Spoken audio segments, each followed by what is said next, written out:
Greetings, Benjamin J. from Ben's Trains with another in the series. Well, look what has arrived. Robin went online and surprised me with these today. She bought 6 of these. Now, she got them from Menards for $2 a piece. Anyway, she bought 6 of them. Now, these actually have Menards' name on them. The original one I bought did not. It was not from Menards. It was exactly the same package, except it was green, if I remember right.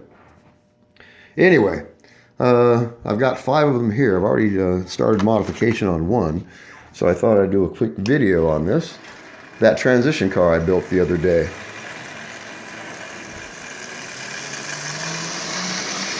And as you see, I've just modified the wires. I don't have anything mounted yet. And shortened the wires, and I've got everything mounted temporarily with mounting tabs, foam mounting tape. Anyway, it's really straightforward, and when I get this finished, I will just probably mask off the switch and spray the entire thing black. Anyway, the point being is it works. It actually works really well, and it turns a plain old car into something completely different. You know, this is just a bare caboose chassis. And I used it to make a transition car from Marx to Lionel.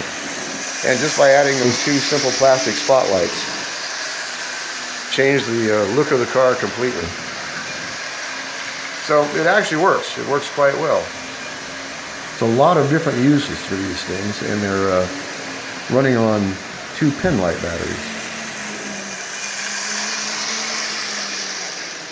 Anyway, I'll get this all cleaned up, hide the wires, and like I said, I'll very likely just spray the entire thing black, and that entire battery pack will just disappear.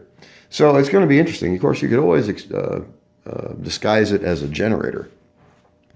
But in this case, it's just an old chassis that I added a Marx coupler to one end just to make a transition car. It was just junk out of the junk box.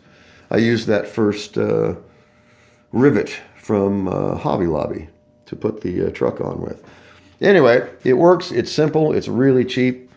These are the packages made by Enchanted Forest.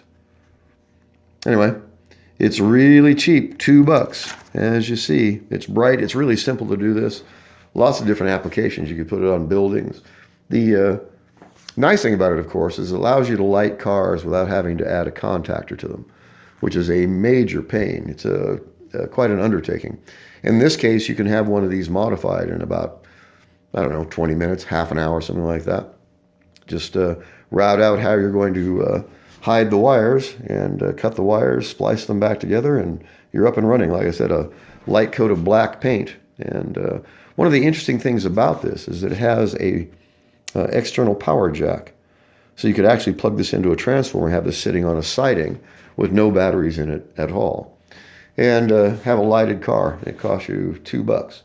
Anyway, it's really straightforward and really simple. The best part, of course, is the fact that it works. It really adds something to one of these cars. This is just a plain old caboose chassis. So I just put it together as a transition car. So I figured this was a good candidate to install those spotlights on. Changes the looks of the car completely, and it becomes a functional car. So it's not only a transition car, but it's also a lighted car. So it works. There's a lot of things you could do with this. But in this case, a really simple way to add light to a rail car. Like I said, Robin went online and found these things for $2 a piece, so she bought 6 of them. So really hard to beat that. What I'm going to use all of them for, I have no idea. But I immediately grabbed one just to do this. And this is going to look all right. Once it's cleaned up and finalized, it's going to be a decent looking car. And it's completely functional. So it'll have the 2 spotlights, and it's a transition car. So I just want to do a quick video. As always, if you have any questions, feel free to drop me an email, BENZTRAINZ@gmail.com. As always, thank you for watching.